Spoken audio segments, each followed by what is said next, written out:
Okay, good evening all and welcome to tonight's Young Investors Club or YIC webinar for June. Just a quick disclaimer there to begin things. So obviously we're not trained professionals, we're just investors helping other investors out there. So please, this is just generic information. If you want more professional advice, please see some professionals. So look, my name, for those who don't know, my name is Jake Sewell and I'm the Young Investors Club President, and I have been for the last 3 or 4 months or so. So just a quick update on myself. I'm 31 years old.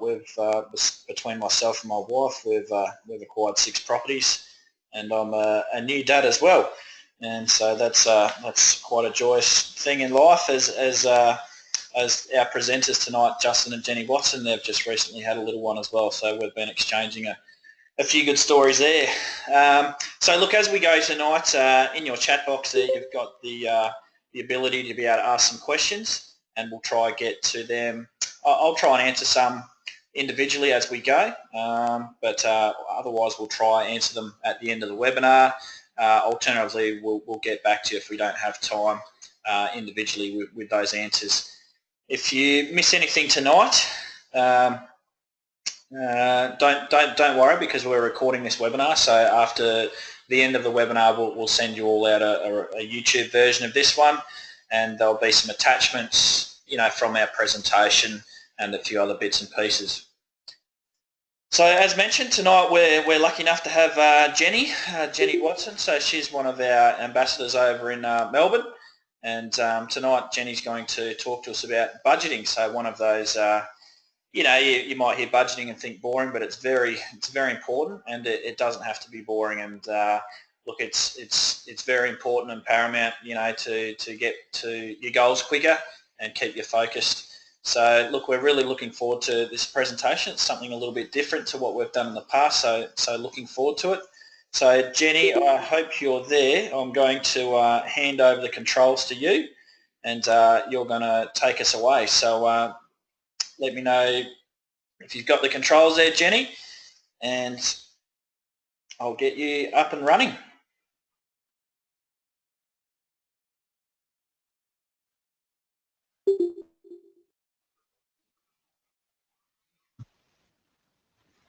All right, I think I'm up and running, Jake. That's perfect, Jenny. Yep, start the slideshow and away we go. Thank you. All right, awesome. Thanks for that, Jake. So as Jake's just explained, my name's Jenny. So Justin and I are a duo. We are new YIC ambassadors, 32 years old. Well, I'm 31, so I'm younger. I like to point that out. We have 4 properties, and we have a new little bub, Olivia, who is 5 months old. So she's very much our world at the moment. So I guess tonight I'm going to be taking you through budgeting. I guess it is a general overview, and it's very much our experience.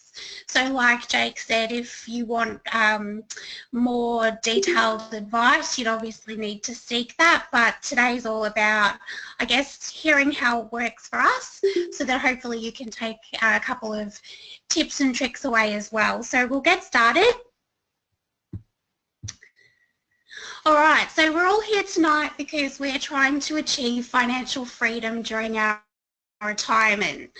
I guess so many people wait until it's way too late to take action and plan for retirement. I know whenever we're at property club seminars, people tell us all the time, oh, I wish I got started when I was as young as you. So I'm really happy to say that Justin and I started planning for our retirement through property when we were 21, so 10 years ago. We currently have 4 properties worth $2 million, and 1 settling next week, which is a bit exciting. And yes, of course, we have debt for these properties, but it's far less than what they're actually worth, and it's obviously very much good debt. So we're well on our way to the 8 properties that we've calculated that we need for our financial freedom during retirement. We've gone on overseas holidays annually for the last 6 years, so including places like Europe, Europe, America, Singapore, China and the Middle East. We've got a baby, so I'm currently on maternity leave, and let me reassure you, we don't earn millions of dollars as much as I'd love that with our full-time jobs. We do earn good money, but it's only slightly higher than the national average. So how did we achieve a property portfolio that we have and still do the things that we love, like holidays and going on maternity leave? The simple fact is budgeting. Budgeting's scary. It's really scary. Preparing one efficiently involves realising how much money you spend, which I think gave my husband a bit of a heart attack. And it also identifies... Sorry, Jenny, it's Jake here. Yeah. We're just struggling to get your screen up and going. Can you just maybe just try get that the slideshow back up and going there? Sorry about that. Yeah, sure.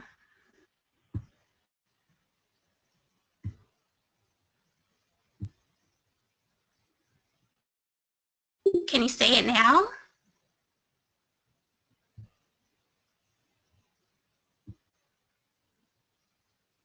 Are you there? Yeah, no, I can't see it just yet, Jenny. Okay, I've definitely shared it.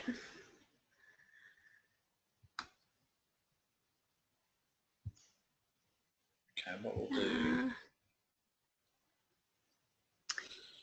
You might have to take it over, Jake. I'll take control then. Okay, so what I'll do is put my screen up. Okay, and you'll just have to say next slide, please, I'll let Jake. you know, yeah. Yeah, perfect. Cool.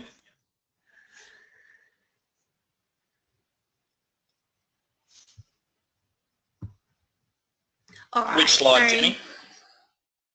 Keep going. Next one. And next one. Perfect. Okay, thanks. All right, so, oops.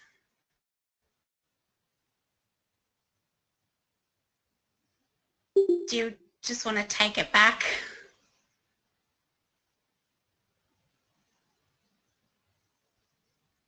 Yeah, that's it. All right, so we were talking about how scary budgeting is because it identifies how much money you spend, but it also identifies potentially how much you waste. So it's really vital to prepare a budget in order to achieve your goals. So it makes perfect sense then that before preparing a budget, the first thing you need to do is consider your goals. So what are you working towards? What do you want to achieve? So Justin and I have a planning meeting every 6 months. It includes dinner, some wines and some serious talking, and so many people laugh at me when I say, oh, I have a planning meeting with my husband today, but day-to-day life's really busy, and especially now that we've got the little one, it's really hard to find time to plan for the future when you're trying to work through the busyness of each day. So as silly as it seems that, you sit next to this person every single day, it's really important that you do set aside time. So what do we talk about during our planning meetings? We talk about what we want to achieve. So we talk about what we want to achieve in the next 6 months, the next 12 months, the next 2 years, and the next 5 years. Because sometimes what you find is what you want to achieve in 5 years, you need to be doing bits and pieces now for that to come to fruition.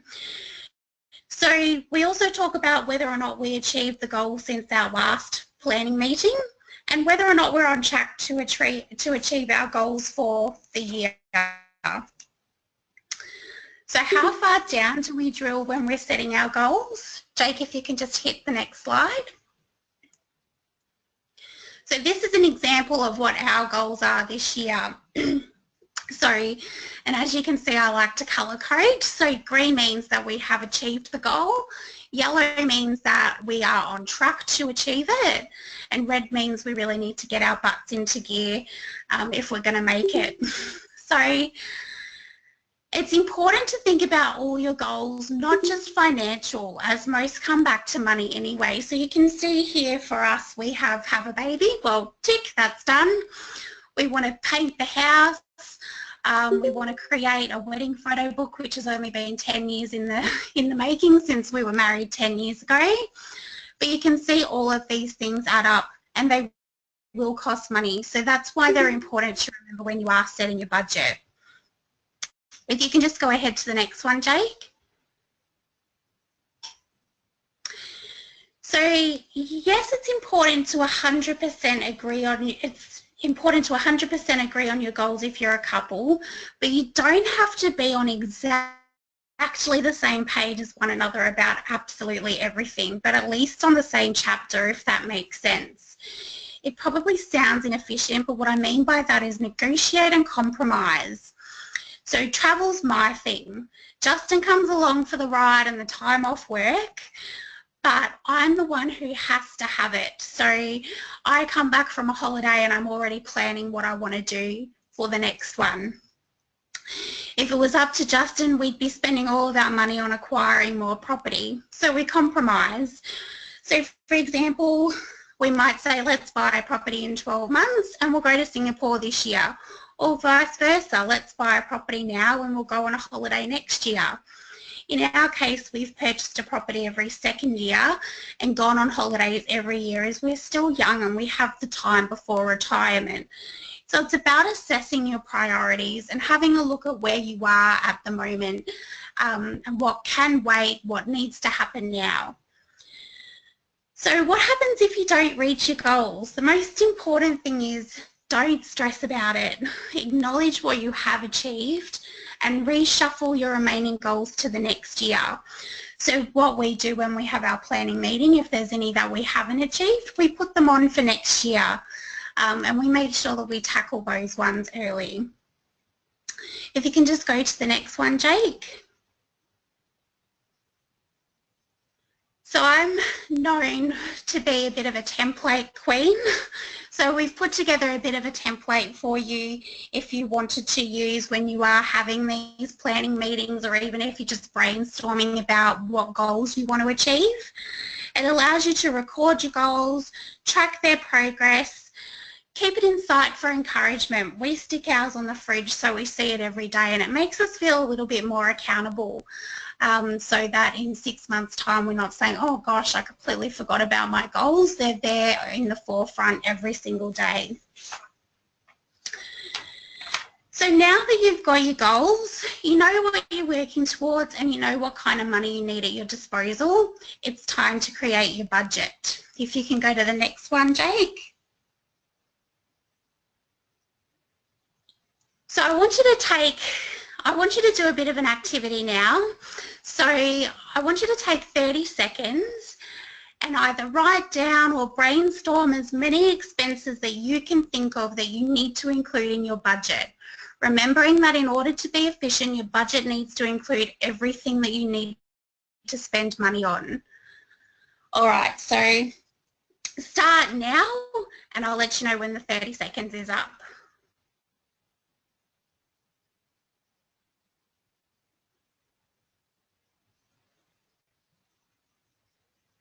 20 seconds.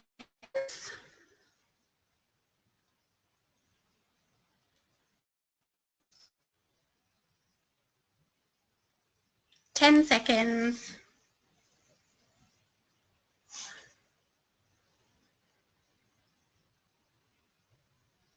And time's up. So it's really tricky trying to think of everything.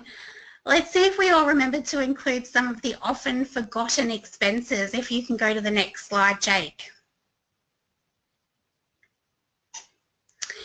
So did you remember things like vet bills, hairdressers, takeaway, weekly entertainment, things like the movies or going out for dinner, alcoholic beverages if we all like that, bottle of wine every weekend? And there's heaps more that you have to try and think of.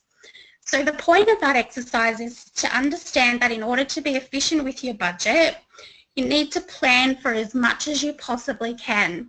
So set aside some quality time to trawl through your bank statements and get a list going of what expenses you incur. Preparing a budget isn't a quick 20-minute exercise, so you need to put aside some time in order to give it the care that it deserves.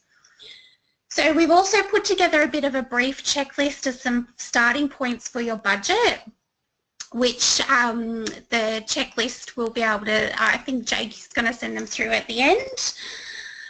There's some space for you to add your own as well. So these are just often forgotten. So it's not everything, just some starting points for you.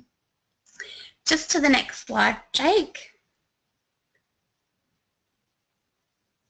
Okay, so now we know what we need to include in our budget. Some easy methods of remembering all of our expenses include looking through your bank statements, looking at previous bills, and as simply as taking a look around your house and writing down what costs you money. Pets, children, decorating, all sorts of things.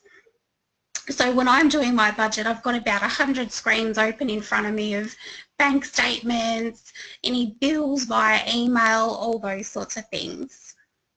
Just the next slide. Thanks, Jake. Okay, so now you know all the expenses that you need to budget for. It's time to record your income and expenses. So we use Excel so that we can cheat and use formulas rather than actually working it out ourselves.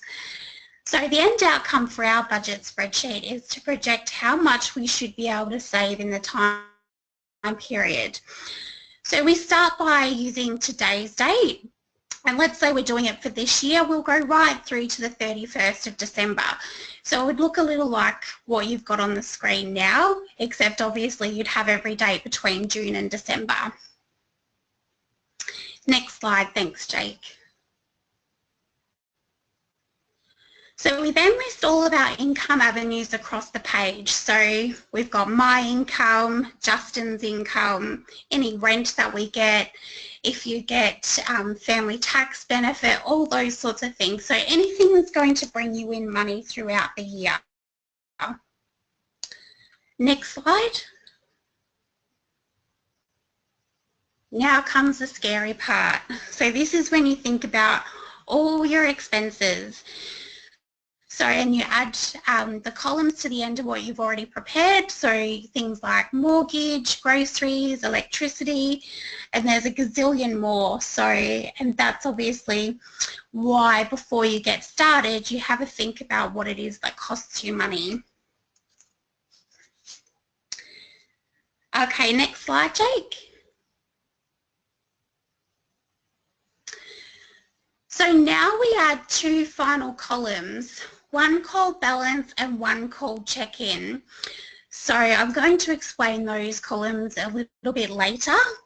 So the next step for you, if you can just go to the next one, Jake, is to fill in what your actual income and expenses are. So for instance, if you're having a look at the screen, I get paid every Thursday, so I've got a salary in there for every Thursday. Justin gets paid every fortnight, so he's got a salary in there. I then go through and I work out, okay, my electricity bill is in June, so my next one will be in September. So I then scroll down to, say, the 13th of September and pop in the electricity bill there.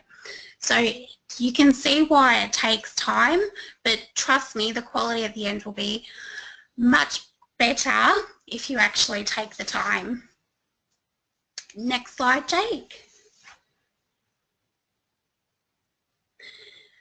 So now I use a formula to calculate how much money I should have at the end of my spreadsheet.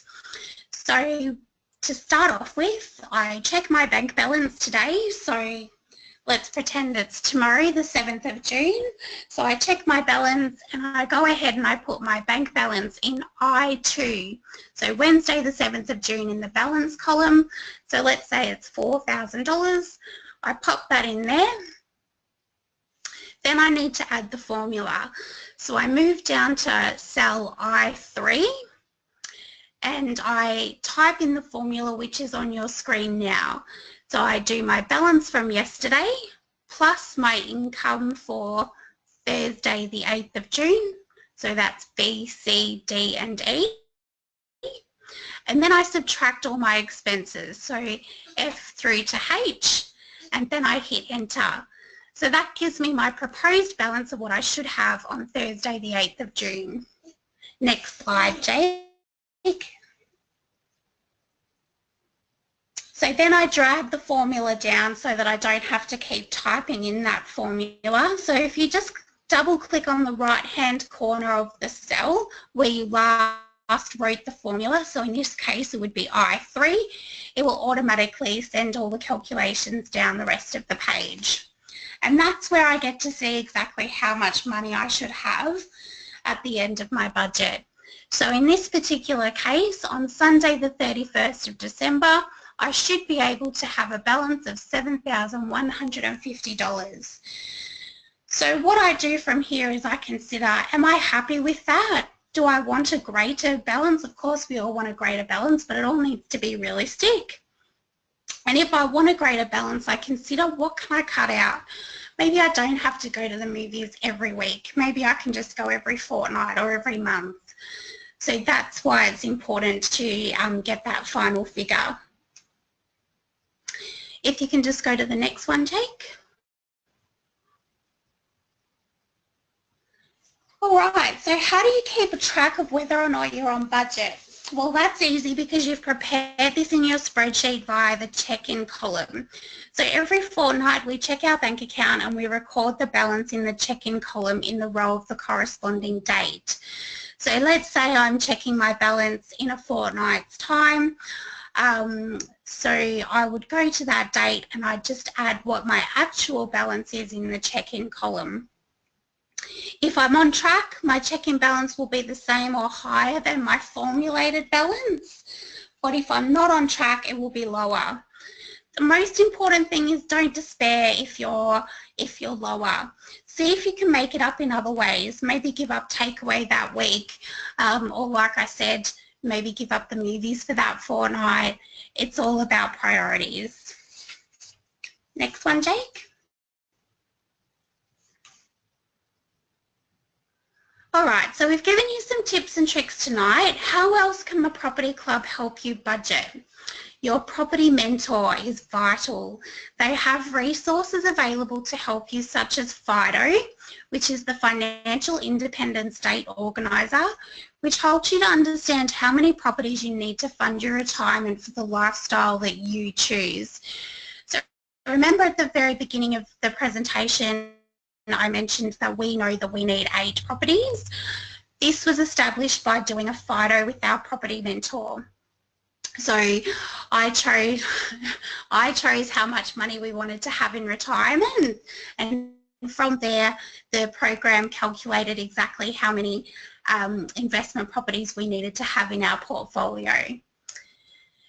We also have Snapshot. So once you do have property, Snapshot becomes your budget for managing your portfolio, breaking down all your expenses and all your income generated from the portfolio. But it's still really important to keep up your planning meetings and keep your household budget going. What happens if you don't stick to your budget? Life happens and we all get thrown some curveballs. The idea is to be as close as possible and ensure you're not stretched too thin. Even the banks add a buffer into your expenses when they're assessing your capacity to repay, because they too know that life happens. Next slide, Jake. But before we finish, let's recap on what's in your toolbox to set your goals and budget in order to help you build your property portfolio. So we've got the goal setting template, the often forgotten budget expenses checklist, which will be sent through to you. You've got your property mentor, and you've got Snapshot and FIDO. So I really, really encourage you to use those things. It might seem overkill and that you've got to put in a lot of effort, but it's your retirement that you're talking about. And hopefully you have many, many years in your retirement and you want to make them as comfortable as possible while still getting to enjoy life. So it is really important that you take the time to do this. Use them at your leisure. Hopefully you agree that budgeting is such an important part of preparing for your retirement via property investing. And remember, if you've got questions or you want to bounce things off someone, use your property mentor. That's what they're there for. So happy budgeting, guys. Thanks for listening to our experience. I'll hand back over to Jake. That was brilliant, Jenny. So thanks very much for sharing with us all how you guys go about your budget. You can see very thorough there, and you know, you really are the spreadsheet queen, aren't you? You love all that sort of stuff. So, no, very inspiring, and even to myself as well. So I must admit that you know, my budget isn't as sharp as yours, but I'll say to everyone out there that even the going through the process of, you know, working out your expenses, it's a real eye-opener. So even if you don't stick to it to the letter, and you know, you're not as efficient as maybe Justin and Jenny are, just going through the process of writing down your actual expenditure and all that sort of thing is a real handy exercise. And look, it is, you know, purchasing property, it is a business, so you need to treat it like a business. So you need to put the time in. If you're buying, you know, a multi-million-dollar business, whatever it may be, you're going to put the time in to nurture that asset. So it's the same with property. So those other points Jenny mentioned, you know, having your property mentor and those software programs that your mentor can go through with you is vital. So please be in contact with your mentor. If you're not sure who yours is, when I send out that email shortly with the attachments Jenny spoke about, feel free to return the email to me and I can get you in contact with them because they are really important to your success with property investing too.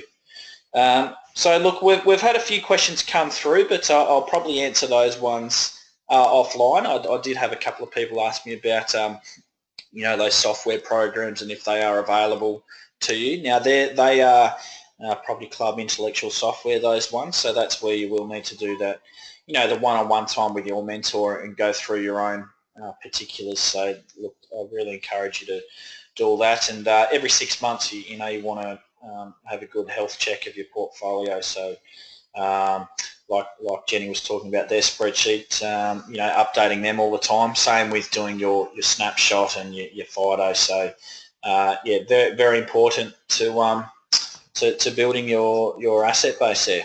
Anything to add on there, Jenny? No, don't think so. Okay, beautiful. So look, Jenny will be, you know, if you've got any questions direct for Jenny as well, feel free to reply to my email and I can pass them on to Jenny and she can help you with any questions you might have there. So just while I've got you all, we've got a couple of events upcoming.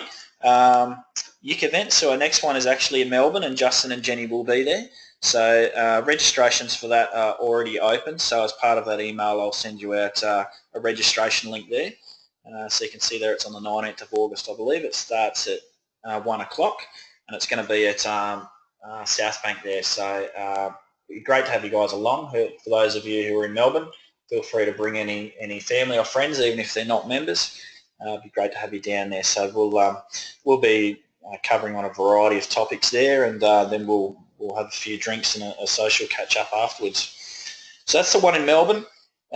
We've got a save the date there for New South Wales, so that's on the 24th of September. And we've also got one for Western Australia later on the year in October. We've also got, we'll have one in Queensland and one in South Australia. We've just got to confirm those dates, but they're a couple of major events we're having around the country. So we'll have our next YIC webinar in the next couple of months, so look forward to having you all there for that one. And look, any feedback you've got from tonight's webinar or potential topics you might want to listen to in the future, please make sure that you send them through. We're here to, you know, help you guys, so we want to provide the kind of content that you guys are interested in. I know I had a lot of people ask me about budgeting recently because it's something we haven't really discussed, so I'm really glad Jenny was able to provide that, you know, fantastic presentation there. So many thanks for that, Jenny, and yeah, we look forward to seeing you guys at one of our Young Investors Club or Property Club events very soon. So enjoy the rest of your evening, and we'll be in touch soon. So thanks all. Thanks, guys. Thanks, Jake.